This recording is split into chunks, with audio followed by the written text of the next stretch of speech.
Good morning dear student. मैं अविनाश आर्य। आज वापस इकोनॉमिक्स के सेशन में हम लोग चलेंगे। अभी तक जैसा इकोनॉमिक्स का प्रीवियस मेरा वीडियो रहा है, ठीक है, तो मैंने ये कोशिश की है कि आप लोगों को पहले वो कंसेप्ट दे दूं, क्योंकि अभी जो आप ये वीडियो देख रहे हो ये डेमो सेशंस का वीडियो है। हमारा रेगुलर सेशंस का वीडियो जो क्लासेस है वो भी चल रहे हैं, और आप जब सीडिंग सक्सेस साथ रजिस्टर्ड हो जाओगे तो आपको रेगुलर सेशंस के वीडियो मिल जाएंगे चैप्टर्स के साथ, ठीक है। मेरा जो कंसेप्ट रहा है, मेरा मानना है कि बच्चों को जब तक इकोनॉमिक्स के कंसेप्ट समझ में नहीं आएंगे वो चैप्टर्स के कंसेप्ट को नहीं समझ पाएंगे। तो मैं कोशिश यही करता हूँ मोस्टली कि आप लोगों को उस कंसेप्ट से पहले रूबरू कराऊँ इकोनॉमिक्स में, ताकि आप जब इकोनॉमिक्स के किसी भी चैप्टर के उस पर्टिकुलर टॉपिक पर कंसेप्ट उसके टॉपिक के कंसेप्ट को समझ जाओगे। आप समझ जाते हो अच्छे से तो क्या करते हो, अगर आप, मैंने बताया था पिछले 2 वीडियोज़ में, क्या बताया था, मौद्रिक नीति और राजकोषीय नीति। जब उस कंसेप्ट को आप उस वीडियो को देखोगे तो आपको खुद समझ में आ जाएगा कि मौद्रिक नीति और राजकोषीय नीति का कंसेप्ट क्या है। तो आप ऑटोमेटिक कोई भी क्वेश्चन, चाहे वो किसी भी एग्जाम्स में आए, चाहे वो यूपीएससी के एग्जाम्स में क्यों ना आए, ठीक है, या जेपीएससी के एग्जाम्स में ही क्यों ना आए, या बिहार पब्लिक सर्विस बीपीएससी के एग्जाम में भी क्यों ना आए, किसी भी एग्जाम्स में आए, एसएससी जनरल कॉम्पिटिशन, आप आराम से बना सकते हो, क्योंकि आपके हाथ में क्या रहेगा, आपके हाथ में कंसेप्ट रहेगा, ठीक है। कंसेप्ट रहना बहुत ज़रूरी है। देखिए, मेरे हिसाब से एग्ज़ाम्स में जब आप बैठते हो तो बहुत इम्पॉर्टेंट होता है आपका कॉन्फिडेंस लेवल। क्या होता है आपका कॉन्फिडेंस लेवल। घर से हम लोग सब कुछ पढ़कर जाते हैं एग्ज़ाम के दिन, ठीक है, और जब एग्ज़ाम में बैठते हैं तो एट ए टाइम हम लोग नर्वस हो जाते हैं। कॉपी आता है, मैंने तो ये भी देखा बहुत बच्चों को वो इतने नर्वस हो जाते हैं कि जो ऊपर में रोल नंबर लिखना रहता है और वो पॉइंट्स में रंगना रहता है ओएमआर सीट में, आप उसमें भी गड़बड़ करके आ जाते हैं बहुत से बच्चे। अब क्या होता है, एक बार वो गड़बड़ हो गया तो उसके टेंशन में तो पूरा एग्जाम ही खराब हो जाता है उनका, कि भैया ये मेरा गड़बड़ हो गया, अब कैसे सुधरेगा, क्या होगा, मेरा कॉपी चेक होगा। आप लैक ऑफ जो कॉन्फिडेंस है उसको अपने अंदर दूर कीजिए, ठीक है। आप नॉर्मली जैसे आप 9-10 के पेपर देते हो, नॉर्मली जैसे डील करते हो, वैसे ही आपको इसको डील करना है एग्जाम्स को। आपको कोई बहुत मतलब एक्स्ट्रा दिमाग लगा के इसको डील नहीं करना है, ठीक है। आपको क्या करना है, आपको अच्छे से पढ़ाई करनी है, बिल्कुल नॉर्मल तरीके से आपको इसका प्रिपरेशन करना है एक स्मार्ट वर्क के साथ, ठीक है। तो आपके जो मेंटर्स अगर आपको बहुत अच्छा कंसेप्ट दे देते हैं तो आपको उसकी ज़रूरत ही नहीं पड़ेगी, ठीक है। आप आराम से, आपको सब पता है भाई मौद्रिक नीति से दिमाग में क्या कॉन्फिडेंस होना चाहिए कि अगर मौद्रिक नीति से कोई भी क्वेश्चन आ जाए तो हम बना लेंगे, राजकोषीय नीति से कोई भी क्वेश्चन आ जाएगा हम बना लेंगे, इन्फ्लेशन से कोई क्वेश्चन आ जाता है, मुद्रा प्रवाह से कुछ क्वेश्चन आ जाता है, मुद्रास्फीति से कुछ क्वेश्चन आ जाता है, ठीक है, आधारभूत संरचना से कुछ क्वेश्चन आ, मेरे उद्योग डिपार्टमेंट से कुछ क्वेश्चन आ जाता है, कृषि से कुछ क्वेश्चन आ जाता है, या आगे जाकर सस्टेनेबल डेवलपमेंट, बहुत सारी चीज़ें जो इकोनॉमिक्स में पढ़ी हैं, गरीबी, बेरोजगारी, जनसंख्या, बहुत सी ऐसे टॉपिक्स हैं। अगर किसी भी टॉपिक से अगर मेरे पास एक सही, मेरे पास वीडियो लेक्चर है, एक सही नोट्स है, तो फिर मुझे क्यों डरना, ठीक है ना, क्यों डरे हम, ठीक है। कॉन्फिडेंस बहुत अच्छी चीज़ है। कॉन्फिडेंस जब तक आप नहीं आएगा बहुत दिक्कत है, इसलिए कॉन्फिडेंस को जनरेट कीजिए। और ये कॉन्फिडेंस आपके पास कैसे आएगा, ये आएगा आपके पास जो कंसेप्ट है उसको क्लियर होने से, आपके पास जो कंटेंट है उसको पढ़ने से, आपके जो मेंटर्स आपको गाइड करेंगे उस गाइडेंस को फॉलो करने से, ठीक है। तो ये अपने आप में धीरे धीरे आ जाएगा, इसमें ज़्यादा टेंशन नहीं लेना है, ठीक है ना। बस अंतर क्या होता है, कभी कभी कुछ बच्चे कॉन्फिडेंस और ओवर कॉन्फिडेंस के कंसेप्ट को नहीं समझ पाते हैं, ठीक है। कॉन्फिडेंस तो बहुत है लोगों में कि चलो आ गया, कभी कभी वो ओवर कॉन्फिडेंस जाते हैं कुछ बच्चे, उनको लगता है कि मुझे सब आता है। एक चीज़ तो मैंने देखी है, 2 टाइप के बच्चे जो होते हैं, ठीक है, वो एग्ज़ाम से बाहर निकल के बोलेंगे अरे यार 100 में 100 मारे हैं, चाहे नेगेटिव मार्किंग हो, फिर भी निकल के बोलेंगे अरे 100 में 100 आता था भैया, सब मार गया, टनाटन एग्ज़ाम गया है। और बाद में जब क्या होता है, एग्ज़ाम्स का रिजल्ट आता है, तब क्या होता है, लुढ़क जाते हैं, ठीक है।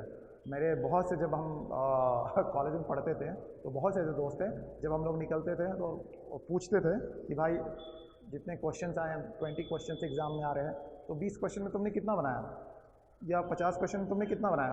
तो उनका ऐसे रहता था 20 में, यार 20 में तो 20 सही मार के आए हैं, गजबे हो गया है एग्ज़ाम में तो नंबर फाड़ू आने वाला है, ठीक है, फाड़ के आएगा।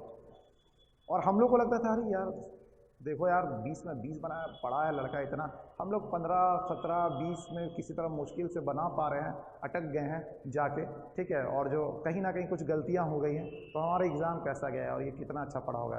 बाद में जब रिजल्ट आता था तो देखते थे वो बच्चा फेल हो गया है जो पूरा मार के आया है। और जो क्या है, अगर 20 में 15 क्वेश्चन भी एकदम मार कर आ रहे हैं, जो जिन्होंने बनाया है उनका अच्छा नंबर आ गया, 16 नंबर जिन्होंने क्वेश्चन बनाया उनका अच्छा नंबर आ रहा है, तो पता चलता था कि ये जो कॉन्फिडेंस नहीं था, ये क्या था उनका ओवर कॉन्फिडेंस। तो जब एग्जाम में 2 बच्चे ही इस तरह के होते हैं, या तो जो बिल्कुल पढ़ के नहीं जाते हैं, या कुछ जो एक्स्ट्रा ऑर्डिनरी ओवर कॉन्फिडेंस अपने ऊपर लाद लेते हैं, यानी इन दोनों के बीच से आपको सिर्फ कॉन्फिडेंस लेवल पे काम करना है। चलिए, ये तो थी एक नॉर्मल बात है जब आप एग्जाम्स देने जाते हो। आज हम लोग इकोनॉमिक्स के सेशन में आते हैं। जैसा कि मेरा प्रीवियस जो सेशंस रहा है, मैं पहले भी बोल चुका हूँ कि मैं कंसेप्ट पे, ये डेमोज का सेशन है, ये जो डेमो वीडियोस आपका चल रहा है, ये बिल्कुल कंसेप्ट बनाने के लिए चल रहा है। आप रेगुलर सेशन के वीडियो में जब आप रजिस्टर्ड होंगे, या आप यहाँ और जब ऑफलाइन क्लासेस शुरू होंगी, ऑनलाइन में जब आप रजिस्टर्ड होंगे, तो दोनों में आपको ये सारे जो रेगुलर जो क्लासेस के सेशन है वो आपको मिल जाएंगे, जो कंटेंट से आपको मिल जाएंगे जुड़ते के साथ ही। कहाँ? इन सब का आंसर है सीडिंग सक्सेस। चलिए आते हैं हम लोग आज के टॉपिक पे। आज का जो मेरा टॉपिक है वो है मुद्रास्फीति। ठीक है, अगर बात करें तो इसे हम बोलते हैं इन्फ्लेशन। आपने नाम सुना होगा। अर्थशास्त्र में या भारत की अर्थव्यवस्था में ये बहुत महत्वपूर्ण शब्द है। ठीक है, क्यों महत्वपूर्ण है? क्योंकि ये ऐसी सिचुएशन हो सकती है कि जिससे आपकी अर्थव्यवस्था चौपट हो सकती है। यानी हमें इस सिचुएशन को बहुत अच्छे से समझना होगा, तभी हम अपनी अर्थव्यवस्था को बचा पाएंगे। और जब इससे क्वेश्चंस एग्जाम में आएंगे तो आपको ये भी समझना होगा कि इससे जुड़ी चीज़ें जो होती हैं मुद्रास्फीति से, वो कैसे काम करती हैं इकोनॉमिक्स में। बात करते हैं मुद्रास्फीति की। क्या है मुद्रास्फीति? क्या है इन्फ्लेशन? कुछ आइडिया है? जी बिल्कुल सही। मुद्रास्फीति जो है, जो आप सोच रहे हो, नाम से ही है मुद्रा का स्फीति, मतलब मुद्रा का क्या है, जो कीमत है वो बढ़ना। जी, कहने का मतलब है कि जब किसी वस्तु का, किसी भी वस्तु जो आप मार्केट में खरीद रहे हो, बहुत सारी वस्तुएं, जब इनकी कीमतों में बहुत ज़्यादा उछाल आने लगे, तो ये स्थिति बाजार में क्या बनाती है? मुद्रास्फीति बनाती है। मुद्रास्फीति की जो विशेषता है उसको लेकर आती है। कहने का मतलब है यहाँ वस्तुओं की कीमतें क्या होती हैं? यहाँ वस्तु की कीमत जो है, यहाँ वस्तु की कीमत क्या हो जाती है मुद्रास्फीति में? यहाँ वस्तु की कीमत बढ़ जाती है। ठीक है, कंडीशन क्या हो सकता है? हम आते हैं कंडीशन पे। अगर हम बात करें कंडीशंस की, किसकी? हम बात करते हैं मुद्रास्फीति के कंडीशंस की। ठीक है, तो क्या हो सकता है कंडीशन? अगर हम बात करें कंडीशन की, तो आप समझ सकते हो कि कीमतें कब बढ़ सकती हैं। कब बढ़ेंगी?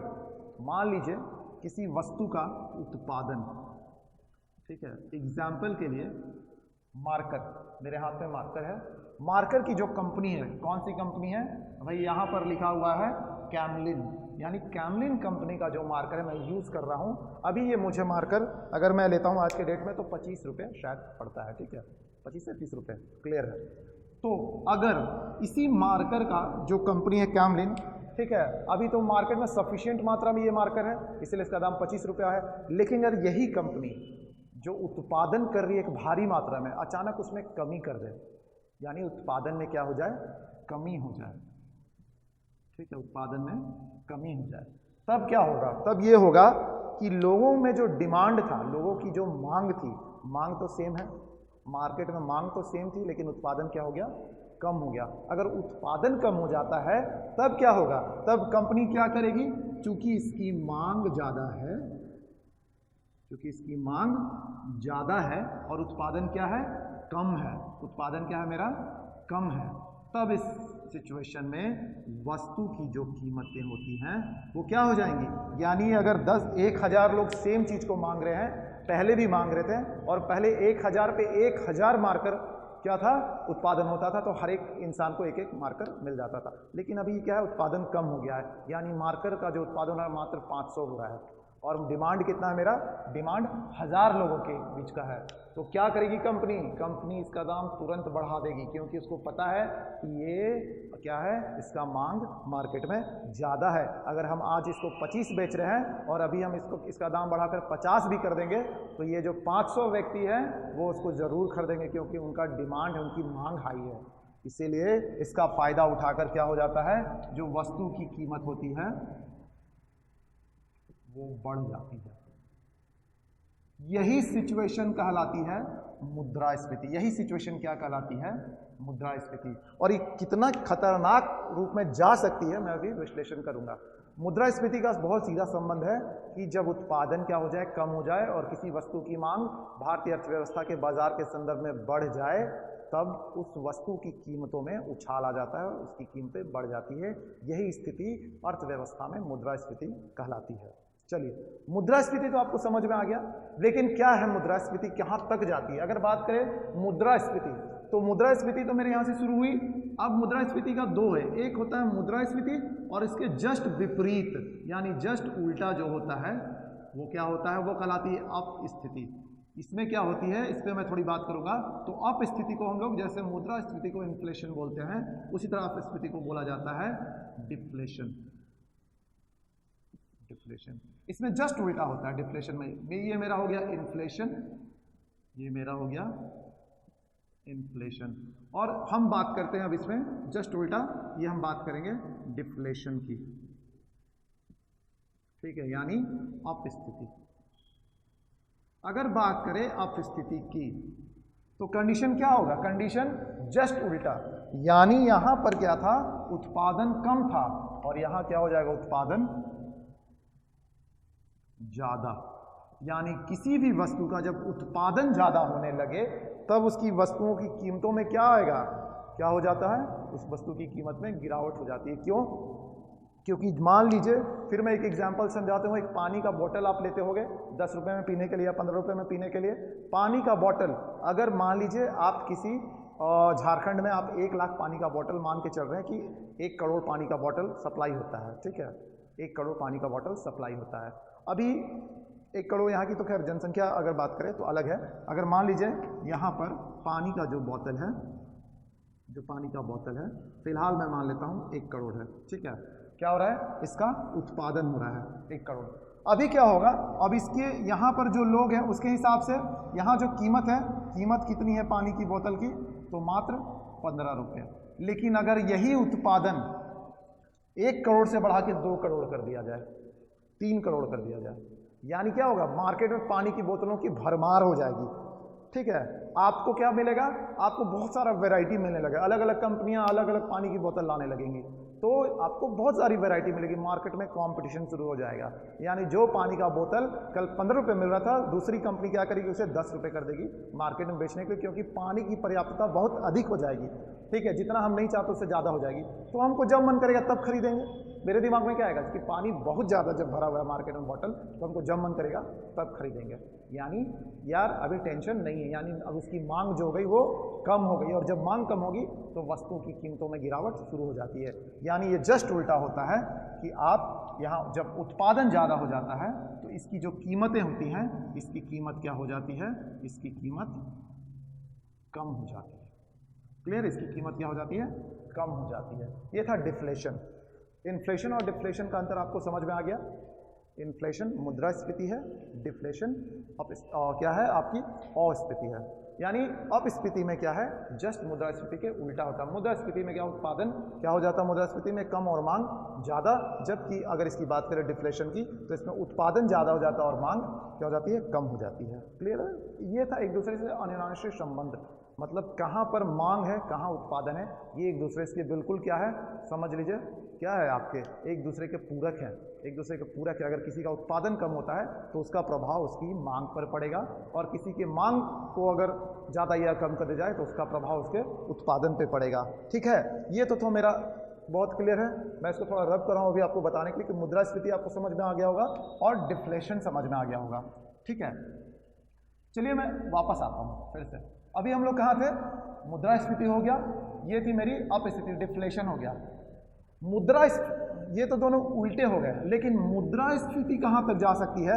तो अगर मुद्रास्फीति बहुत अधिक बढ़ जाए, यानी वस्तु की कीमतों की जो मात्रा है, वस्तु की कीमत जो है धीरे धीरे मार्केट में क्या हो जाए? बहुत ज़्यादा हो जाए, तब ये क्या होगा? तब ये कंडीशन कहलाती है हाइपर इन्फ्लेशन, यानी अतिस्फीति। इसमें क्या होता है? इसमें अतिस्फीति की बात करें तो इसमें वस्तु की जो कीमतें होती हैं, वस्तु की जो कीमत होती है वो अत्यधिक हो जाती है। यानी अभी हाल में एक उदाहरण आप देख रहे होगे, सरसों तेल। ठीक है, पहले सरसों तेल का 1 लीटर जो होता था वो कितने में मिलता था? 80 में, फिर 90 हुआ और धीरे धीरे करते करते ये 140 150 पहुंचने जा रहा है। ठीक है, क्या है? 140 150 160 170, यानी इसकी कीमतें धीरे धीरे बहुत ज़्यादा हो गई। तो धीरे धीरे अगर इसी तरह बहुत सारी वस्तुओं की कीमतें अत्यधिक मात्रा में बढ़ने लगी तो क्या होगा? हम उसको खरीदने के सामर्थ्य को खो देंगे, हम सक्षम नहीं हो पाएंगे चीज़ों को खरीदने के लिए, यानी हमारे पास इतना पैसा ही नहीं रहेगा तो हम कहाँ से खरीदेंगे। यानी जब कीमतें बहुत ज़्यादा हो जाती हैं तब क्या होगा उसका असर? उसका असर ये होगा कि लोगों के बीच में क्या हो जाएगी? कीमतों के कारण लोग उसको खरीद नहीं पाएंगे, मार्केट में पूंजी का प्रवाह बिल्कुल कम हो जाएगा। अगर मार्केट में पूंजी का प्रवाह ही नहीं होगा, पूंजी का प्रवाह ही नहीं होगा तो अर्थव्यवस्था का जो दायरा है, अर्थव्यवस्था की जो मजबूती है वो धीरे धीरे धीरे धीरे कमज़ोर होती जाएगी। यानी पैसा जब मार्केट में फ्लो होता है, पैसे का जब प्रवाह होता है, लेन देन की प्रक्रिया चालू रहती है तो अर्थव्यवस्था क्या होता है? अर्थव्यवस्था एक मजबूत स्तंभ के रूप में चलता रहता है। लेकिन जैसे ही उस बाजार में, इस अर्थव्यवस्था के बाजार में अगर आप वस्तुओं को खरीद ही नहीं पाएंगे, हम लोग मिलकर भी कुछ नहीं खरीद पाएंगे, और क्योंकि क्या होंगी? क्योंकि कीमतें इतनी ज़्यादा होंगी। कौन से कंडीशन में? अतिस्फीति, हाइपर इन्फ्लेशन में जब वस्तु कीमत इतनी ज़्यादा हो जाएंगी तो हम लोग क्या कर पाएंगे? खरीद ही नहीं पाएंगे, जिस कारण हमारा पैसा हमारे पास ही रहेगा और क्या हो जाएगा? वो जो वस्तु है, वस्तु की खपत जो है वो भी नहीं हो पाएगी, यानी उत्पादन पर भी प्रभाव पड़ेगा और आपकी जो मांग है उस पर भी प्रभाव पड़ेगा। और सबसे बुरी स्थिति क्या हो जाएगी कि मुद्रा का जो प्रवाह है, इसमें क्या है? इसमें मुद्रा का जो प्रवाह है, कौन से कंडीशन में? अतिस्फीति में मुद्रा का जो प्रवाह है बिल्कुल ही कम हो जाएगा, बहुत कम हो जाएगा। क्या हो जाएगा? बहुत कम हो जाएगा। इसका मतलब क्या होगा? अगर मुद्रा का प्रवाह अर्थव्यवस्था में बहुत कम हो गया, यानी पैसे का लेन देन बिल्कुल खत्म हो रहा है, तब क्या होगी? अर्थव्यवस्था में अगर मुद्रा का प्रवाह कम होता है तो अर्थव्यवस्था जो होती है वो बिल्कुल चौपट होने की स्थिति में आ जाती है, क्योंकि जब तक बाजार में पैसे का लेन देन नहीं बढ़ेगा तब तक वस्तुओं का जो बाजार संतुलन है, वस्तुओं की कीमतों का जो संतुलन है वो नहीं बन पाएगा। सरकार क्या करेगी?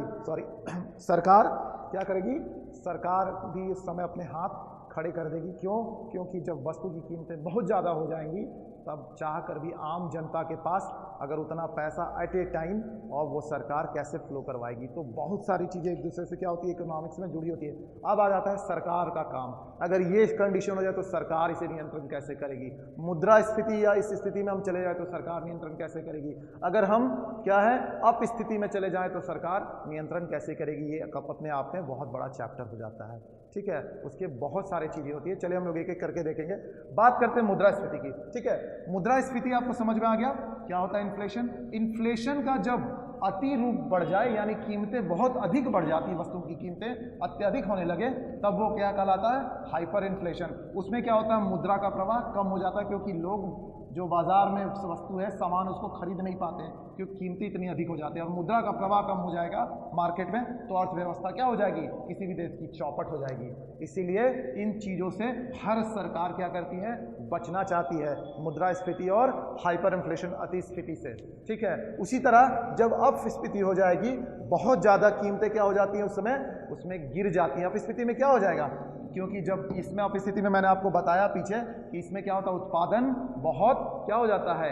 ज़्यादा हो जाता है, यानी डिफ्लेशन में उत्पादन ज़्यादा हो जाता है और हमारी जो मांग होती है वो कम हो जाती है। उत्पादन क्या होता है? अगर किसी जो कल 100 के रूप में उत्पादन हो रहा था, अचानक 1000 के रूप में वो उत्पादित होने लगता है, तो उसी चीज़ को क्या होता है? जब 1000 के रूप में हमें वो मिलेगा जो कल 100 में मिल रहा था, हम क्या करते हैं कि अगर कोई भी सामान मान लीजिए उत्पादन में 100 की संख्या में है, अचानक आपके सामने 1000 की संख्या में आ जाए तो आप एक मन बना लेते हो कि अब मुझे आराम से लेना है, क्योंकि ये भरपूर मात्रा में है, जिसके कारण उसका क्रय और विक्रय कम हो जाता है। ये वो बेचना जो है दुकानदार, उनका वो जो बिक्री का कर जो दर होता है वो कम हो जाता है, जिसके कारण वो क्या करता है? अपना माल का जो दाम है वो मार्केट में गिरा देता है, यानी वस्तुएं की कीमतें क्या हो जाती, कम हो जाती है। और धीरे धीरे धीरे यही अगर रुख रहा तो वो वस्तुओं की कीमतें भी इतनी गिर जाएंगी कि फिर पैसे का जो अर्थव्यवस्था में प्रभाव है, जो एक मूल्यांकन है, वो अपने आप में खराब हो जाएगा।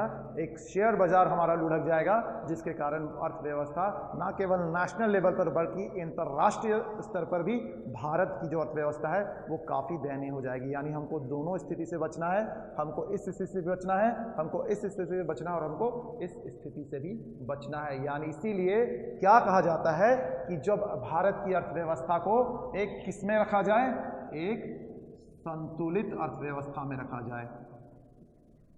किसमें रखा जाए, संतुलित अर्थव्यवस्था में रखा जाए। देखिए अर्थव्यवस्था जब बात करें अर्थशास्त्र की, इकोनॉमिक्स की, हर एक चीज एक दूसरे से कनेक्टेड है, हर एक चीज।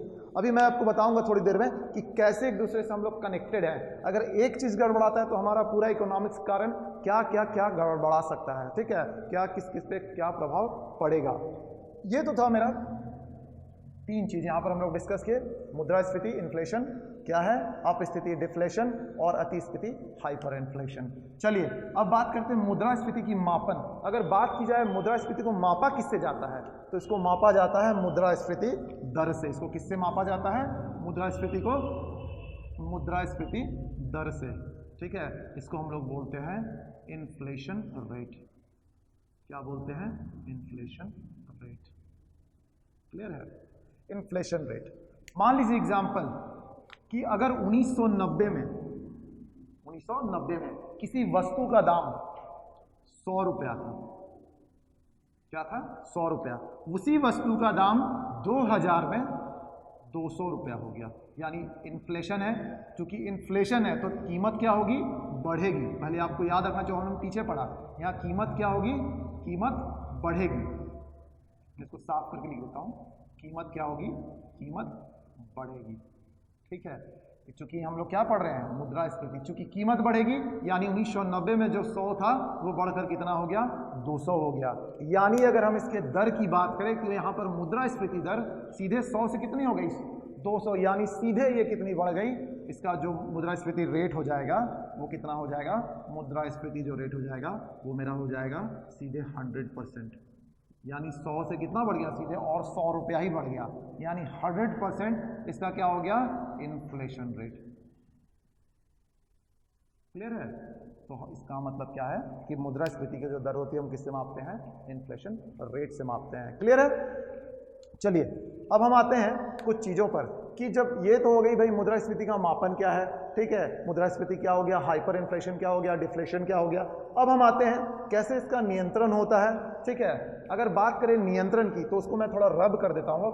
होप कि आप लोगों को यहाँ पर जितनी बातें लिखी हुई हैं इकोनॉमिक्स में समझ में आ गई होगी, क्योंकि यही कंसेप्ट है इन्फ्लेशन का कि इन्फ्लेशन बहुत ज़्यादा हो यानी हाइपर इन्फ्लेशन हो तो भी अर्थव्यवस्था के लिए खराब है, और इन्फ्लेशन की जगह वो डिफ्लेशन में अगर कन्वर्ट हो जाता है इस स्थिति में तो ये भी कीमत बहुत ज़्यादा गिर जाएगी, तो भी ये अर्थव्यवस्था के लिए खराब है। यानी हमको कैसे चाहिए, एक संतुलित अर्थव्यवस्था। जहाँ तक भारत की बात करें, भारत अपने आप में एक मिश्रित अर्थव्यवस्था को लेकर चलता है। हम लोग इकोनॉमिक्स में आगे पढ़ेंगे कि अर्थव्यवस्था कितने प्रकार की होती है, ठीक है। तो भारत कैसी अर्थव्यवस्था है, भारत अपने आप में एक मिश्रित अर्थव्यवस्था को लेकर चलता है जो बहुत ही स्ट्रांग मानी जाती है, ताकि यहाँ पर जोखिम के चांसेस बहुत कम होते हैं अर्थव्यवस्था में, ठीक है। चलिए अब मैं आपको बताऊंगा इसके आगे। हम लोग पढ़ेंगे कि पहले हम लोग इसको नियंत्रित कैसे करेंगे अगर मुद्रास्फीति को करना हो, ठीक है। इसका क्या प्रभाव हो सकता है और कैसे एक दूसरे को ये इम्पैक्ट करता है, मतलब एक दूसरे को कैसे प्रभावित करता है, ठीक है। तो अभी हम लोग देखेंगे कि बात करते हैं नियंत्रण की, ठीक है। हम लोग बात करते हैं मुद्रास्फीति के नियंत्रण की, बात करते हैं मुद्रास्फीति के नियंत्रण की। तो नियंत्रण जो है 2 तरीके से किया जा सकता है। अब कैसे नियंत्रण होगा, नियंत्रण मतलब मुद्रास्फीति, हम लोग किसकी बात कर रहे हैं, मुद्रास्फीति के नियंत्रण की।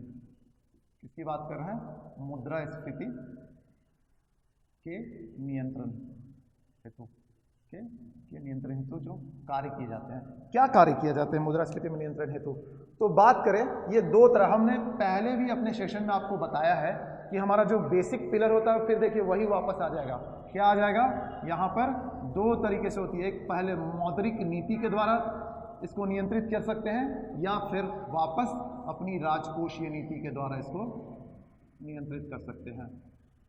देखिए मैंने इसीलिए आपको पहले ही ये चीज़ें बताई थी कि इकोनॉमिक्स में दो बेसिक पिलर्स होते हैं, मौद्रिक नीति और राजकोषीय नीति, जिसको मैंने अपने आप में एक डिस्टिंग्विश किया है, जो मेरे नॉलेज के हिसाब से आप लोगों के लिए बहुत महत्वपूर्ण होगा। ठीक है, आप अगर जिन्होंने मेरा प्रीवियस वीडियो नहीं देखा है, ठीक है, जिन्होंने मेरा प्रीवियस सेशन वीडियोस जो डेमो के लिए डाला गया वो नहीं देखा है अगर आपने, ठीक है, वो मौद्रिक नीति और राजकोषीय नीति का एक पर्टिकुलर वीडियो मेरा डाला हुआ है, आप जाकर उसको देख सकते हैं और अपने कंसेप्ट को क्लियर कर सकते हैं। यहाँ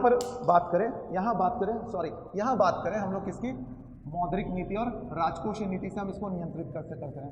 तो नियंत्रण में मौद्रिक नीति अगर आपको नहीं पता होगा तो आपको इसके पॉइंट्स नहीं समझ में आएंगे, अगर आपको राजकोषीय नीति नहीं पता होगा तो इसके पॉइंट्स नहीं समझ में आएंगे। इसीलिए आपका इन दोनों का जो कंसेप्ट वाला वीडियो जरूर देखिएगा, उसके बाद यहाँ जो डिस्कशन हो रहा है आपको ऑटोमेटिक समझ में आ जाएगा कि मैं कैसे बात कर रहा हूँ, किस चीज़ की बात कर रहा हूँ। बात करते हैं नियंत्रण के लिए। तो मुद्रास्फीति का नियंत्रण दो तरीके से किया जाता है, मौद्रिक नीति और राजकोषीय नीति। मौद्रिक नीति की बात करें तो मौद्रिक नीति में बहुत सारी चीजें आती हैं, जैसे पहला आपका हो गया विमुद्रीकरण। आपने हाल में कुछ वर्षों पहले एक वर्ड सुना होगा जिसे हम कहते हैं डीमोनेटाइजेशन। इस पे काफी विवाद हुआ था मेरे दोस्तों, ठीक है। आपने हाल फिलहाल के वर्षों में कुछ साल पहले एक वर्ड सुना होगा डीमोनेटाइजेशन, यानी विमुद्रीकरण। क्या हुआ था, ये घटना मेरे साथ भी थी उस दिन कि मैं उस समय वैष्णो देवी के दरबार में था और अचानक उस दिन घोषणा हुई कि आज से पुराने नोट बंद हो जाएंगे। ठीक है, बिल्कुल क्या आपाधापी की स्थिति हो गई। लोगों को लगा कि मेरा जो पुराना रखा हुआ पैसा है वो सीधा सीधा वेस्ट हो गया, और इवन हमारी दिक्कत और बढ़ गई कि जितने होटल्स वाले थे उन्होंने पुराने पैसे लेने से इनकार कर दिए। हम शिकार हो गए डीमोनेटाइजेशन का उस दिन। हाँ, लेकिन सरकार ने बाद में ये बिल्कुल क्लियर किया कि डीमोनेटाइजेशन जो हुआ है, विमुद्रीकरण हुआ है, यानी नए नोट क्या हो गए, बाजार में आ गए विमुद्रीकरण में। तो ये आपको एक पर्टिकुलर टाइम दिया जाएगा जिसमें आप वो वापस कर सकते हो, इस आपाधापी में आप ना पड़े। और अभी जो है वो आप कोई भी इसका लेन देन कर सकता है, तब जाकर काफ़ी राहत हुई थी हमें। तो ये अपने आप में सरकार द्वारा क्लियर कर दिया गया था, इसमें कोई संशय नहीं है। ठीक है, तो डीमोनेटाइजेशन क्या हो गया, ये हो गया नए करेंसी या नए नोटों का निर्गमन। ठीक है, नई करेंसी या नई नोटों का निर्गमन। विमुद्रीकरण से हम कैसे इसको करेंगे, किसे, मुद्रास्फीति को नियंत्रण। आप समझिए इस चीज को, इसको थोड़ा डिटेल में समझिए। हम आते हैं डिमोनेटाइजेशन में। डिमोनेटाइजेशन में क्या होगा कि जितने पुराने नोट्स थे, ठीक है, उस समय मान लीजिए कि अभी मुद्रास्फीति का क्या है, वातावरण बना हुआ है।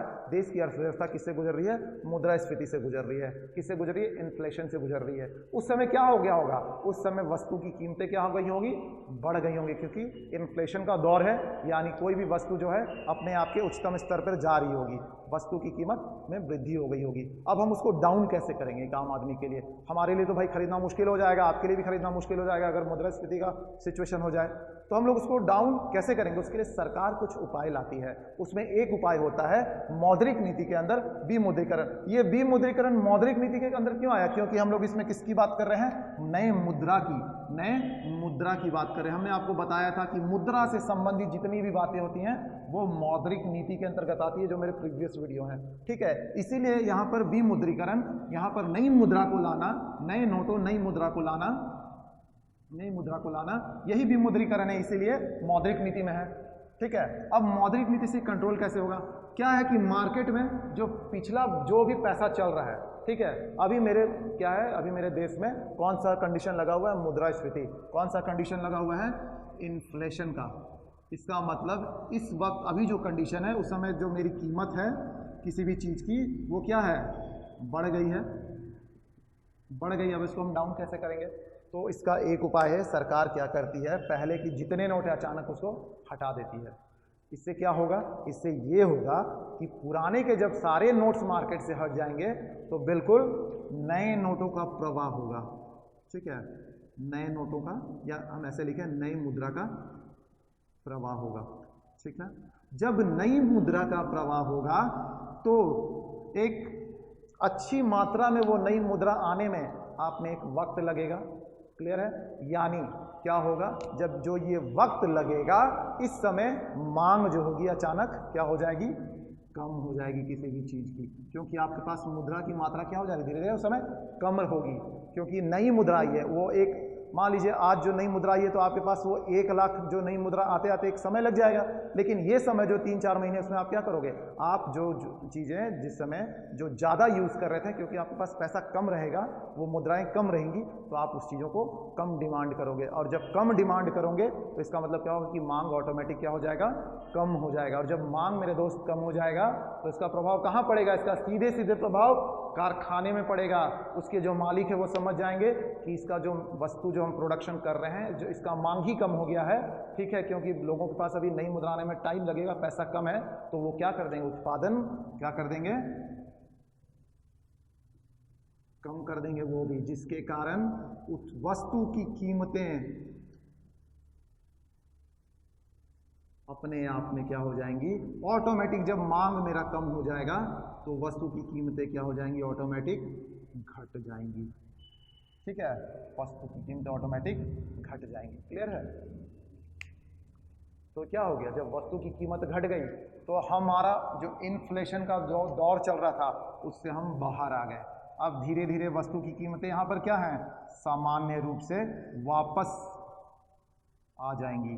सामान्य रूप से क्या हो जाएंगी, सामान्य रूप से वापस आ जाएंगी, जिसके कारण क्या होगा, हम इन्फ्लेशन के दौर से बाहर निकल जाएंगे और एक संतुलित अर्थव्यवस्था की तरफ बढ़ेंगे। एक संतुलित अर्थव्यवस्था हमें मिल जाएगी। क्लियर है? बहुत सीधा कंसेप्ट है। तो ये हो गया विमुद्रीकरण। लेकिन अगर विमुद्रीकरण ही आपको नहीं पता है, डीमोनेटाइजेशन ही आपको नहीं पता है, तो आप इसके कैसे सिचुएशन को हैंडल करोगे। यहाँ देखिए कितनी खूबसूरती से विमुद्रीकरण लाने पर ऑटोमेटिक मेरा क्या है, इन्फ्लेशन खत्म हो गया।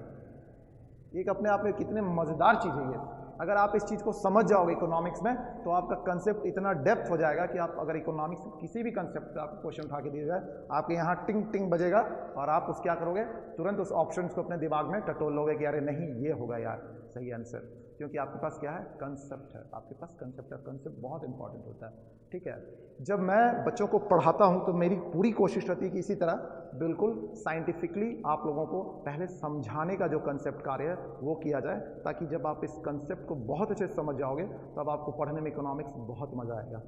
और लोगों को क्या होता है, बच्चों को यही नहीं समझ में आता है, इसीलिए उनको इकोनॉमिक्स बहुत हार्ड लगता है। और मेरे हिसाब से इकोनॉमिक्स बहुत ईजी है मेरे भाई, और बहुत मज़ेदार है। बस आपके कंसेप्ट दिमाग में गोल गोल क्या है, घूमते रहने चाहिए।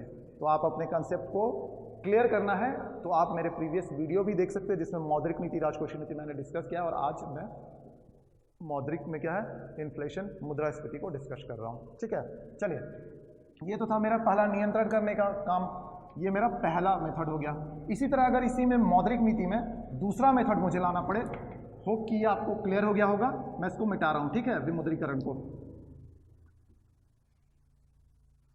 जो दूसरा मेथड है इसी मौद्रिक नीति में अगर मैं बात करूं तो कहलाता है शाख नियंत्रण, क्रेडिट कंट्रोल। इसे हम क्या बोलते हैं, इसे हम बोलते हैं क्रेडिट कंट्रोल। देखिए अब ये शाख नियंत्रण क्या है, लोगों को शाखी नियंत्रण नहीं पता है फिजिक्स में। व्हाट इज क्रेडिट कंट्रोल, अगर आपसे कोई पूछ दिया है कि what do you know about the credit control, and if you don't know anything you can't explain anything. तो क्या होता है कि अगर आपको कुछ नहीं पता तो आप कुछ नहीं लिखोगे, और आपको सब कुछ पता है तो भी आप कुछ नहीं लिखोगे। कहने का मतलब बहुत कुछ पता हो जाएगा तो भी कंफ्यूजन हो जाएगा। तो आपको क्या करना है, इन दोनों के बीच में एक संतुलित अर्थव्यवस्था निकालनी है कि हमें एग्जाम निकालने के लिए पढ़ना है, और एग्जाम में जो मेरे पूछे जा रहे हैं मुझे उसके आंसर राइटिंग के स्किल को डेवलप करना है, और एग्जाम निकाल के उसके बाद विद्वान बनते रहना है। ठीक है, आते हैं शाख नियंत्रण। क्या है शाख नियंत्रण, बहुत सुनता होगा आप, हमेशा न्यूज़ में सुनते होंगे कि शाख नियंत्रित किया जा रहा है। ठीक है, किसके द्वारा किया जाता है, मोस्ट ऑफ दी आरबीआई करती है शाख नियंत्रण का कार्य। किसके, कहाँ होता है शाख नियंत्रण, मतलब हो गया जब आरबीआई क्या करती है, बैंकों को नियंत्रित करती है। बैंकों को नियंत्रित करने का मतलब यहाँ पर क्या हो गया, यानी आरबीआई देखती है कि जब मेरा देश किससे गुजर रहा है, मुद्रास्फीति से गुजरा, यानी यहाँ वस्तु की कीमत बढ़ी हुई है। तो हम क्या करेगी, ये करेगी ये काम कि ये रेपो रेट जो बैंक के होते हैं, जो मैंने आपको लास्ट बताया था मौद्रिक नीति वाले क्लास में, मैं सब कुछ डिस्कस कर चुका हूँ। आप जाकर एक बार वो वीडियो देखिए, आपको पूरा क्लियर हो जाएगा। रेपो रेट, बैंक रेट यानी बैंक दर, ठीक है, यहाँ पर रेपो दर, बैंक दर, फिर reverse repo rate, reverse repo दर, ठीक है, इत्यादि जो होते हैं, इनको क्या करती है आरबीआई नियंत्रित करती है, इनको घटाती उठाती है। क्या करती है, यानी अगर इनको कम कर देगी तो क्या होगा, इससे क्या हो जाता है मैं ये बताता हूँ। इससे ये होगा कि ये तो मेरा डिमोनेटाइजेशन एक अलग विधि थी, इसमें क्या है कि जो मुद्रा अभी मेरी चल रही है वर्तमान स्थिति में, अचानक मेरे देश में क्या आ गया, इन्फ्लेशन का सिचुएशन आ गया, मुद्रा स्थिति है, कीमत बहुत बढ़ी हुई है। अब इसको कैसे सामान्य करेंगे, तो एक साख नियंत्रण का जो स्कीम है, ये साख नियंत्रण का जो कदम है वो भारत सरकार उठाती है। वो आरबीआई को इस चीज़ के बारे में निर्देश देती है कि आप साख नियंत्रण करें, और आरबीआई अपने बैंकों को निर्देश देती है कि जो प्रीवियस का जो बैंक दर था या रेपो दर था उसको आप कम कर दीजिए। उससे क्या होगा, उससे पूंजी का प्रवाह बढ़ जाएगा। उससे क्या हो जाएगा, या इसको ऐसे समझिए कि अगर वो है, अगर इसको बोल देगी कि आप इसको हाई कर दीजिए, इसको क्या कर दीजिए, बढ़ा दीजिए, इसको बढ़ा दीजिए, क्या करती है, बढ़ा देती है वो अचानक से बैंक अगर किसी चीज़ को बढ़ा देगी तो पूंजी का प्रवाह फिर क्या होगा, कम हो जाएगा। अगर वो कम कर देती तो पूंजी का प्रवाह बढ़ जाता है, लेकिन चूंकि सरकार इसको नियंत्रित करती तो वो क्या करती है, इसको बढ़ा देती है। बढ़ाती है तो उससे क्या होता है, अचानक पूंजी का प्रवाह कम हो जाता है, क्योंकि बैंक आपके पास से अगर कोई रेट बढ़ा देगी तो आप क्या करोगे, तो आधा पैसा तो आपको बैंक के पास देना पड़ जाएगा, यानी आपके पास पैसा क्या हो जाएगा, कम हो जाएगा। क्लियर है, आपके पास पैसा कम हो जाएगा। और जब मेरे पास पैसा कम हो जाएगा तो मैं क्या करूँगा, मैं अपनी चीज़ों की जो खर्च हैं, जो मैं डेली खर्च करता हूँ, उसमें कटौती करना हम लोग शुरू कर देंगे कि भैया नहीं, आज तेल इतना ही आएगा, आज साबुन इतना ही आएगा, आटा मेरे महीने का इतना ही आएगा, क्योंकि मुझे बैंक रेट ने मेरा रेट बढ़ा दिया है। जो कल तक मेरा 5,000 लगता था, अब मुझे 7,000 देने पड़ रहे हैं बैंक को लोन के रूप में, यानी पैसा आपका बैंक ले रही है, यानी ये क्रेडिट कंट्रोल हो गया। इससे क्या होगा कि जब मेरे पास पैसा कम होगा तो पूंजी का प्रवाह ऑटोमेटिक कम होगा, और जब पूंजी का प्रवाह कम होगा तो फिर क्या होगी, फिर वस्तु की कीमत क्या होगी, उसको गिराना ही पड़ेगा। क्यों, क्योंकि जब मेरे पास पैसा ही नहीं रहेगा तो मैं खरीद नहीं पाऊंगा, और जब मैं खरीद नहीं पाऊंगा तो मालिक क्या सोचेंगे कि भाई अब क्या है, जो रेट इसको गिरा दो, क्योंकि अब इतना रेट के कारण एक आम आदमी इस चीज़ को नहीं खरीद पा रहा है, मेरा जो प्रोडक्ट है वो बिक ही नहीं रहा है, तो हम लोग भी दिवालिया हो जाएंगे। तो जो रेट कल क्या था 40 रुपये था, उसको गिरा कर क्या कर दिया गया, आपके लिए वही रेट 25 रुपये कर दिया गया। अब क्या है, आप सोचोगे यार 40 रुपया था, आज 25 रुपये का, चलो खरीद लेते हैं। यानी इस तरह से क्या होता है, धीरे धीरे वस्तु की कीमतें मार्केट में गिरने लगती है, और जब मार्केट में ये वस्तु की कीमतें गिरेगी तो जब गिरते गिरते वो कहाँ पहुँच जाएगी, वो गिरते गिरते एक संतुलित अर्थव्यवस्था में पहुँच जाएगी। समझ में आया कंसेप्ट आपको, ये है। यानी पूंजी प्रवाह कम होगा तो क्या होगा, पूंजी प्रवाह कम होगा तो वस्तु की कीमत जो है, पूंजी प्रवाह अगर कम होगा तो वस्तु की कीमत क्या हो जाएगी, कम होगी। क्लियर है, यानी एक संतुलित अर्थव्यवस्था को हम लोग पालेंगे, यानी हम इससे फिर बाहर निकल जाएंगे, और यही मेरे लिए अच्छा भी होगा, हमारी अर्थव्यवस्था के लिए एक बेहतर कदम भी साबित होगा। तो ये इस तरह की और भी बहुत सारी चीज़ें होती हैं। जब हम लोग रेगुलर वाले में देखेंगे, बहुत सारी चीज़ों को पढ़ना है, छोटे छोटे टॉपिक्स को। आज मैं आपको ये कंसेप्ट इसलिए समझा रहा हूँ ताकि आपका जो दिमाग है इकोनॉमिक्स के हिसाब से अपने आप को ढाल पाए, उस सोचने की जो क्षमता है, उस जो बौद्धिक क्षमता है उसको विकसित कर पाए। देखिए बहुत से मेंटर पढ़ाते होंगे इकोनॉमिक्स, मुझे नहीं पता, लेकिन जो मोस्ट ऑफ दी मैंने देखे हैं वो क्या करते हैं, एक पर्टिकुलर चैप्टर्स को आपको पढ़ा देते हैं, लेकिन इस बेसिक कंसेप्ट को डेवलप नहीं करवाते हैं। ठीक है, आप उस रटा रटाया चीज़ को पढ़ लेते हैं और एग्जाम में जाते हैं और थोड़ा सा क्वेश्चन घुमा देता है, आपको बोलता है अरे यार ये तो हम पढ़े ही नहीं है। ऐसा नहीं होता है। जो क्वेश्चन सेट होता है वो पैटर्न से ही सेट होता है, चाहे वो यूपीएससी का क्यों ना हो, उस पैटर्न से ही सेट होता है। बस होता क्या है, जो वहाँ के स्पेशलिस्ट होते हैं उस सब्जेक्ट के, जो उस इकोनॉमिक्स के स्पेशलिस्ट जो क्वेश्चन सेट करते हैं, उसी क्वेश्चन को घुमा देते हैं और आपकी बौद्धिक जो एनर्जी है, आपकी जो बौद्धिक संपदा है उसकी जांच करते हैं कि आप में कितने इंटेलिजेंस है, आप ये दिमाग का कितना यूज़ कर रहे हो। सिर्फ रटे रटाए चीज़ों से एग्ज़ाम्स नहीं निकलते जब तक कि आपका बौद्धिक विकास पूर्ण रूप से ना हो, आप में सोचने की शक्ति डेवलप ना हो। ठीक है, यह है मौद्रिक नीति को कंट्रोल करने के 2 प्रमुख उपाय। अब हम आते हैं किसमें, मौद्रिक नीति के अंतर्गत कौन कौन सा था मेरा, पहला विमुद्रीकरण, हमने पहला इससे पहले क्या देखा, मौद्रिक नीति के अंदर पहला हो गया डीमोनेटाइजेशन, डीमोनेटाइजेशन हमने देखा, विमुद्रीकरण हमने क्या देख लिया, विमुद्रीकरण। उसी तरह दूसरा हमने क्या देख लिया, साख नियंत्रण। चलिए अब मैं रब करता हूं, अब हम आते हैं राजकोषीय नीति। अब मैं आपको इसके परिप्रेक्ष्य में बताऊंगा कि राजकोषीय नीति से हम लोग इसको कैसे क्या करते हैं, संतुलित करते हैं, और इस कंडीशन से हमारा देश कैसे बाहर निकल सकता है। सरकार में एक से एक अर्थशास्त्री बैठे क्यों होते हैं, इसी के लिए होते हैं। सरकार पर्टिकुलर रूप से बहुत सारी इकोनॉमिक्स की बहाली करती है, ठीक है, उनके लिए क्या होते हैं, अर्थशास्त्रियों का पैनल होता है, ताकि एक सरकार चलाना कोई बहुत आम बात नहीं है, किसी देश को चलाना कोई सामान्य बात नहीं है, उसकी अर्थव्यवस्था को संभालना अपने आप में बहुत इम्पॉर्टेंट होता है। इसीलिए क्या करते हैं, इसीलिए अर्थशास्त्री हमारे माननीय प्रधानमंत्री को सलाह देते हैं, या अर्थशास्त्री ही हमारे वित्त मंत्रालय को सलाह देते हैं कि हमारे वित्त मंत्री की एक कमेटी के साथ बैठती हैं, और काफ़ी सलाह मशवरा के बाद फाइनली ये चीज़ निर्धारित होता है कि इस अर्थव्यवस्था के लिए क्या क्या इस साल ज़रूरी है और कौन कौन से कदम उठाने पड़ेंगे। ये चीज़ें बहुत ही ऊपर की चीज़ें नहीं हैं, अगर आप इसको समझ जाओ तो आपके लिए भी बहुत आसान है। तभी आप अर्थशास्त्र को समझोगे, तभी भारत की अर्थव्यवस्था को समझोगे। ठीक है, चलिए अब हम आते हैं राजकोषीय नीति। मैं बात करूँ राजकोषीय नीति की, तो राजकोषीय नीति से हम लोग कैसे करेंगे। अब हम लोग मौद्रिक नीति तो देख लिए, हम लोग देखते हैं राजकोषीय नीति से इसको कैसे हैंडल करेंगे। ठीक है, हम लोग क्या करते हैं, राजकोषीय नीति से हैंडल करने की इसको कोशिश करते हैं। राजकोषीय नीति से, राजकोषीय नीति में कौन कौन से पॉइंट हो सकते हैं, बात करें तो पहला हो गया सार्वजनिक व्यय में कमी। सार्वजनिक व्यय, ठीक है, सार्वजनिक व्यय कहते किसको है। अगर आपने मेरा वीडियो नहीं देखा होगा तो आप मेरा वीडियो जरूर देखिएगा। पिछले जो मेरे वीडियोस हैं जो मॉनेटरी पॉलिसी या फिस्कल पॉलिसी से, यानी मौद्रिक नीति और राजकोषीय नीति से है, उसमें आपको इन सारी चीज़ों के बारे में बहुत अच्छे से समझाया गया है। ठीक है, आप एक बार देख लोगे तो आपका जो कंसेप्ट है, जो भी डाउट है, सब क्लियर हो जाएगा। ठीक है, सार्वजनिक व्यय में कमी। चलिए हम इससे कैसे निपटेंगे। होता क्या है, सार्वजनिक व्यय किसको बोलते हैं, सिंपल वर्ड में सरकार के द्वारा किया गया व्यय, सरकार के द्वारा किया गया खर्च। खर्च इन द सेंस ऑफ, खर्च in the sense of public के विकास के लिए, देश के विकास के लिए, देश की अधोसंरचना या इसके बेसिक इंफ्रास्ट्रक्चर को बनाने के लिए किया गया खर्च, अलग अलग विभिन्न योजनाओं में किया गया खर्च, इसी को सार्वजनिक व्यय बोला जाता है, जो सरकार आपके विकास के लिए अलग अलग माध्यमों से खर्च करती है। ठीक है, तो सार्वजनिक व्यय के द्वारा क्या होता है, अब ये क्या कर देती है सरकार, इसमें अगर कमी कर दे, ठीक है, सरकार इसमें कमी कर दे तो क्या होगा इसका अंतर, सार्वजनिक व्यय में अगर कमी हो जाएगी। चलिए सार्वजनिक व्यय, मैं बात कर रहा था सार्वजनिक व्यय की।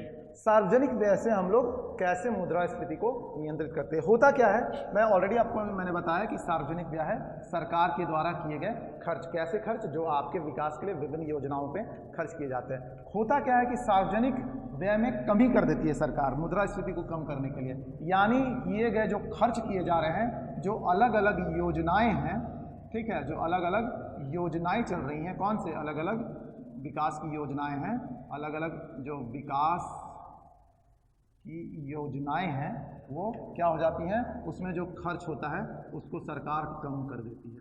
जब सरकार इन पैसों को कम कर देगी इन योजनाओं में, तो क्या होगा, इसका प्रभाव ये पड़ेगा माय डियर फ्रेंड्स कि खर्च कम होने से पूंजी जो होती है वो सरकार के पास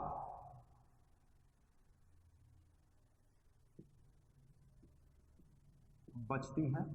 पहला, सरकार के पास बचती है। सरकार अगर योजनाओं में पैसा कम खर्च करेगी तो सरकार के पास कुछ पैसा ज़्यादा बचेगा।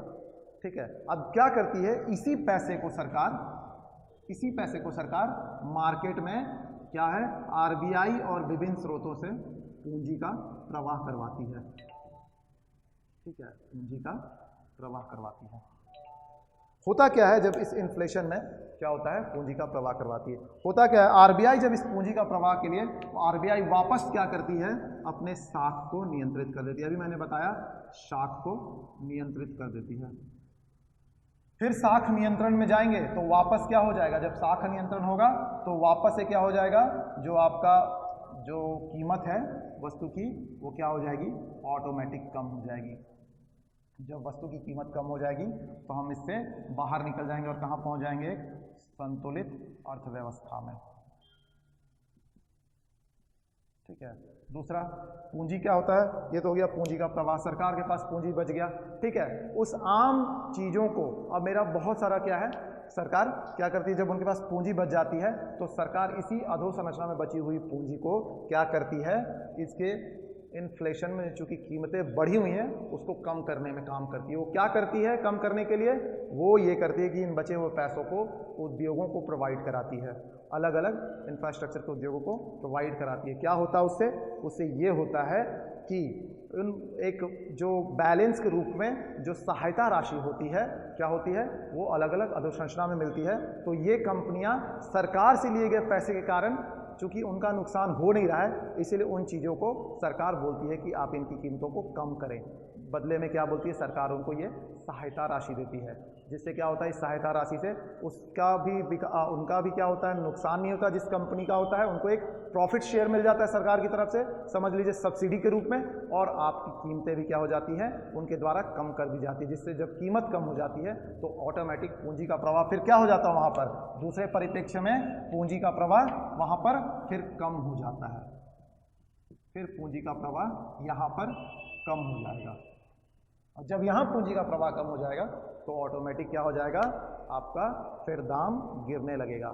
ठीक है, पूंजी का प्रवाह कम होगा तो कीमत क्या हो जाएगी, कम हो जाएगी। तो इस तरह से एक दूसरे से सब लिंक्ड हैं अर्थशास्त्र में। ठीक है, तो ये मेरा हो गया सरकारी व्यय के द्वारा। सार्वजनिक व्यय, सार्वजनिक व्यय क्या होता है, क्यों इसको हम लोग राजकोषीय नीति में रखते हैं, मैंने ये भी बताया था कि सार्वजनिक व्यय क्या होता है, जो सरकार खर्च करती है वो कैसे खर्च करती है, आपके दिए गए पैसों से, आपके टैक्स के जो दिए गए पैसे हैं उन पैसों का ही यूज़ क्या होता है, सरकार द्वारा विभिन्न योजनाओं में क्या होता है, खर्च किया जाता है। यानी आपके टैक्स का पैसा चूंकि उसमें यूज़ हो रहा है, इसीलिए वो राजकोषीय नीति के अंतर्गत आता है। क्यों, क्योंकि राजकोषीय नीति ही अपने आप में कहीं ना कहीं कर से सीधा संबंधित है। ठीक है, या प्रत्यक्ष या अप्रत्यक्ष रूप से आप कह सकते हैं, दोनों से संबंधित है। यानी सार्वजनिक व्यय भी कहीं ना कहीं राजकोषीय नीति में आती है। ये तो मेरा पहला था कि मैंने सार्वजनिक व्यय से किसको कम किया, मुद्रास्फीति को कम कर दिया। चलिए, राजकोषीय नीति में एक और आता है जिसको बोलते हैं हम लोग करों में वृद्धि।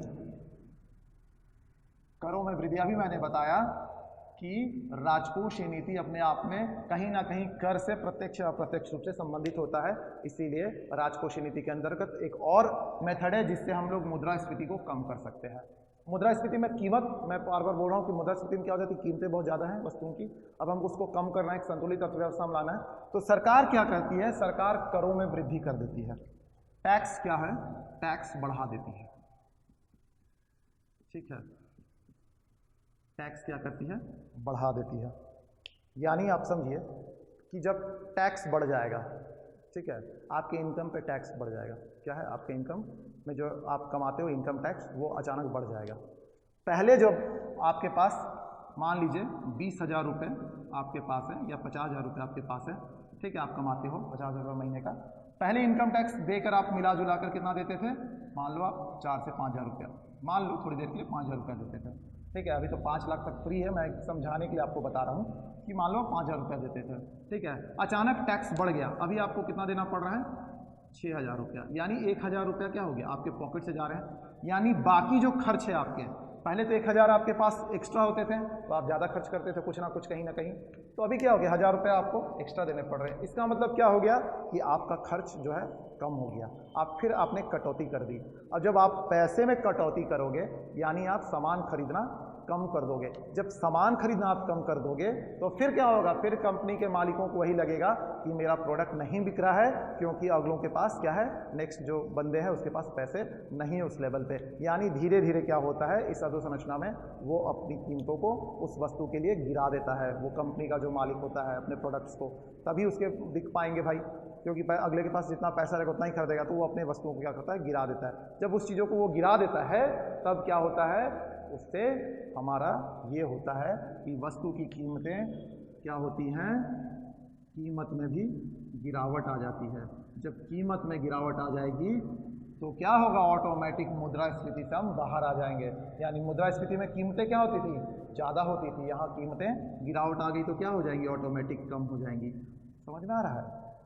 तो ये करों में वृद्धि कर देती है सरकार, चाहे वो प्रत्यक्ष कर हो या अप्रत्यक्ष कर, जिसके कारण पूंजी का प्रवाह मार्केट में फिर कम हो जाता है। और जब पूंजी का प्रवाह कम हो जाएगा तो वस्तु की कीमतों में गिरावट ऑटोमेटिक हो जाती है। क्लियर है? समझ में आ रहा है आप लोगों को?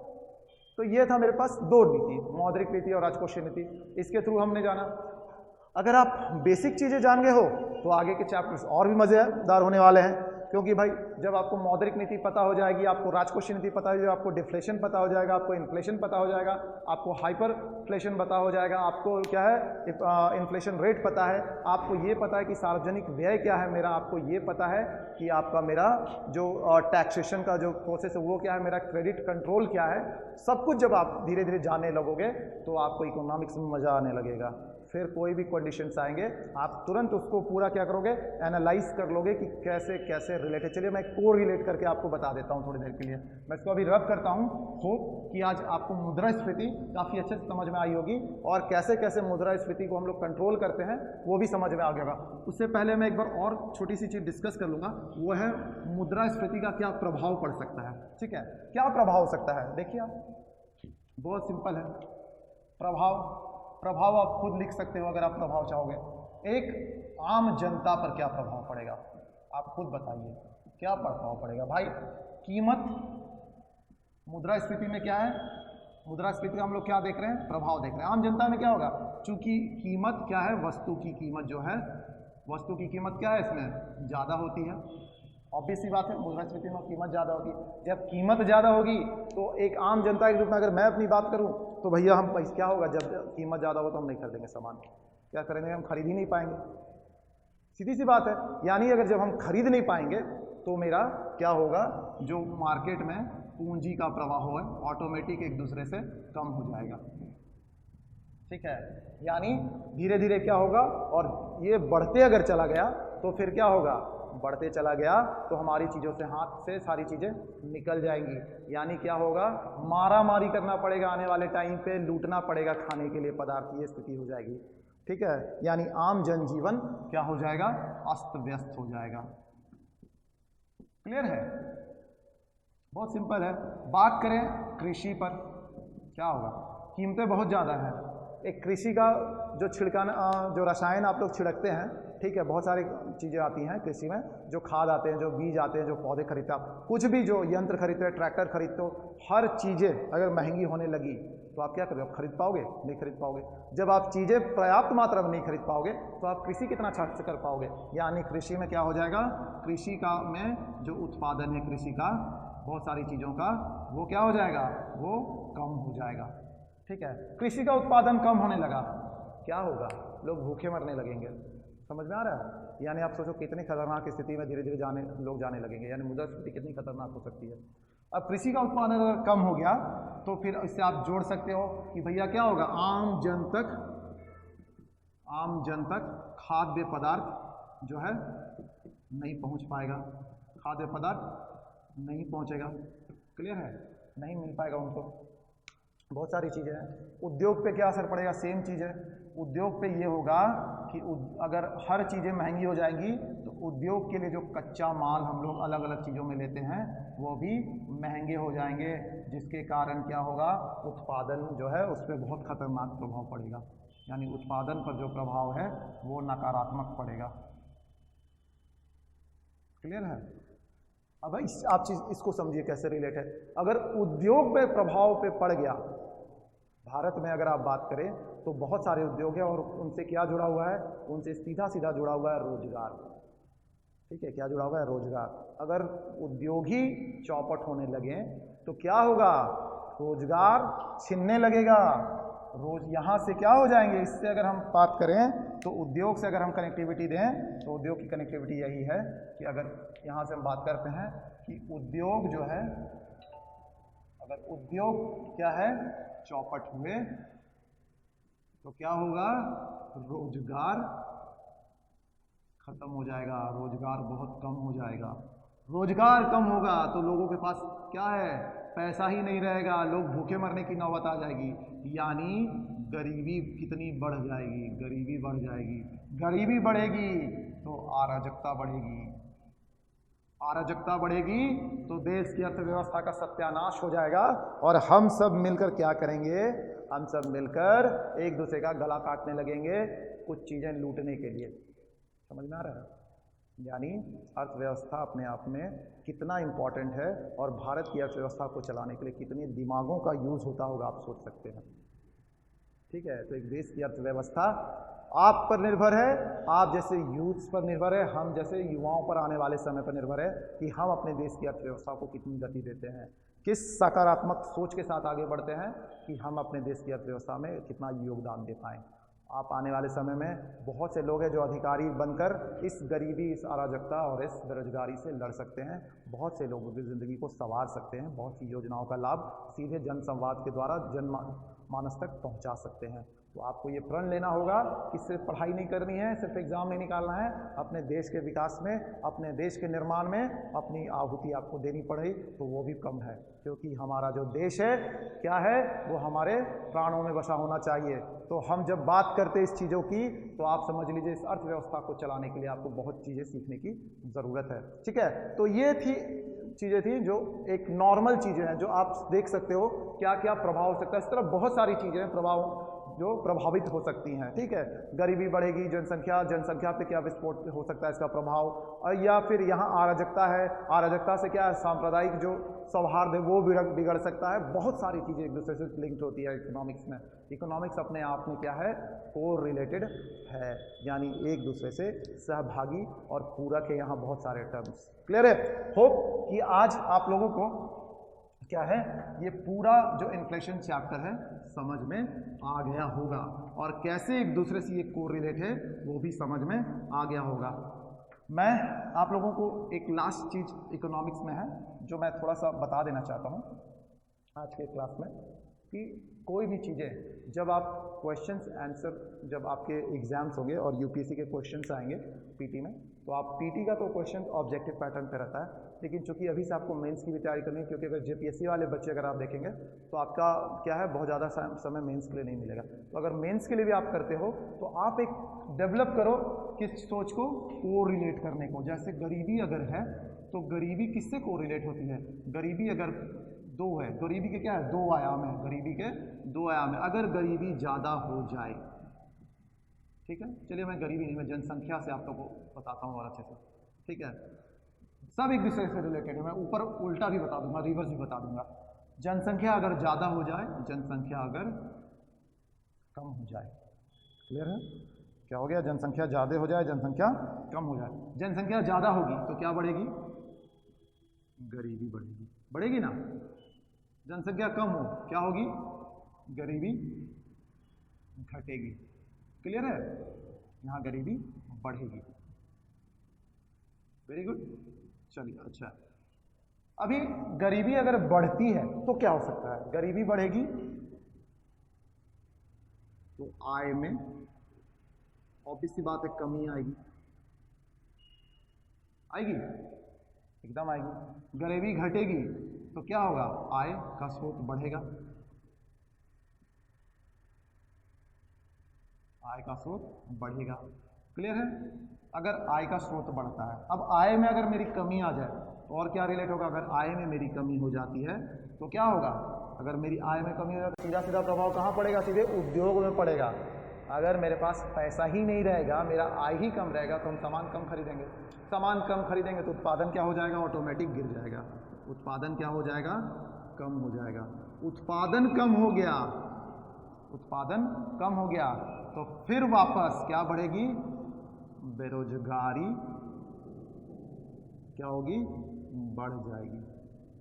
देख रहे हैं कैसे एक दूसरे से लिंक है, एक दूसरे से इकोनॉमिक्स में हर कुछ लिंक है। और आपको ये ग्राफ्स जो है ना बहुत से मेंटर नहीं बताते हैं, बहुत से मेंटर ये नहीं बताते कि ग्राफ से कैसे रिप्रेजेंट करते हैं, कहाँ ग्राफ का इस्तेमाल अपने आंसर राइटिंग में करना है हमको। और जब आप इस चीज़ों का इस्तेमाल अपने आंसर राइटिंग स्किल में करना लगोगे ना, तो आपका नंबर लिखित है। और मैं ये मतलब कॉन्फिडेंस के साथ 5% में बोल सकता हूँ, 500% कॉन्फिडेंस के साथ बोल सकता हूँ कि आपका जो नंबर है बाकियों से बहुत बेटर आएगा इकोनॉमिक्स के पेपर में। और ये चीज़ें कहाँ आपको लिखनी है, कैसे लिखनी है, हर एक सब्जेक्ट में मेरे जो रेगुलर सेशंस हैं उसमें आपको मिलेंगे, हमारे जो नोट्स है, जो कंटेंट उसमें आपको मिलेंगे। तो ये चीज़ें मैं आपको क्लास में भी बताने वाला हूँ जो ऑफलाइन से बच्चे आएंगे, ठीक है। तो ये चीज़ें एक दूसरे से रिलेटेड है। अब आप समझ लो, इधर आ जाते हैं, आय का स्रोत अगर मेरा बढ़ गया, स्रोत बढ़ गया तो यहाँ क्या हो जाएगा, उत्पादन भी क्या हो जाएगा, बढ़ जाएगा। और मेरा अगर उत्पादन बढ़ जाता है तो क्या हो जाएगा, रोजगार बढ़ जाएगा, क्योंकि उत्पादन बढ़ेगा तो उनको क्या जरूरत पड़ेगी, अगर उत्पादन ज़्यादा करना है तो ज़्यादा लोगों की ज़रूरत पड़ेगी, ज़्यादा लोगों की ज़रूरत पड़ेगी तो रोजगार बढ़ जाएगा। यानी इतना लिंक्ड है, अगर मैं इसको निकालता चला जाऊँ तो आपस में, और यहाँ पर आराम से आप 10 से 15 पॉइंट्स का एक बड़ा सा ग्राफ बना सकते हो। क्लियर है, कितना मज़ेदार है, देख रहे हैं इकोनॉमिक्स। आप इकोनॉमिक्स से इंटरेस्टिंग मुझे कुछ लगता नहीं है, ठीक है। तो मुझे मेरी एक one of the favourite subjects में जो है मेरे को इकोनॉमिक्स लगता है, और मैं चाहता हूँ आपका भी ये one of the favourite subject बन जाए, ठीक है, मेरे साथ। तो आप मेरे साथ अगर बने रहिएगा तो ये चीज़ें आपको आने वाले टाइम पे बहुत इंटरेस्टिंग तरीके से इकोनॉमिक्स आप पढ़ोगे और बहुत मज़ा आने वाला है। हम लोग मिलकर काम करेंगे, कुछ नया, कुछ इनोवेटिव काम करने की कोशिश करेंगे, ताकि बिल्कुल अलग मेंटर्स की तरह मैं औरों और बाकी जो मेंटर्स पढ़ाते हैं मैं उनकी तरह आप लोगों को सिर्फ एक कंटेंट नहीं देना चाहता, मैं आप लोगों को परफेक्ट नॉलेज देना चाहता हूँ, ताकि आप जब पढ़ कर निकले तो आप किसी और बच्चे को भी ये शिक्षा प्रोवाइड कर सकें अपने लाइफ में। Thank you. आई होप कि आप लोगों को ये आप जो आज का सेशन था काफ़ी इन्जॉय किया होगा आप लोगों ने, ठीक है, और काफ़ी अच्छे से समझ में आया होगा, ठीक है। इसके बाद भी अगर आप लोगों को कोई डाउट है तो आने वाले वीडियोज़ में हमारे लिंक रहेंगे, ठीक है, हमारे लाइव क्लासेस में आप पूछ सकते हैं। हमारे जो लिंक जो ऊपर में नंबर या कॉन्टैक्ट नंबर जो वहाँ पर आप कॉल करके इंक्वायरी कर सकते हो। मैं अविनाश आर्य, इकोनॉमिक्स सेशन में हम लोग ऐसे ही मिलते रहेंगे। बने रहिए सीडिंग सक्सेस के साथ। Thank you very much.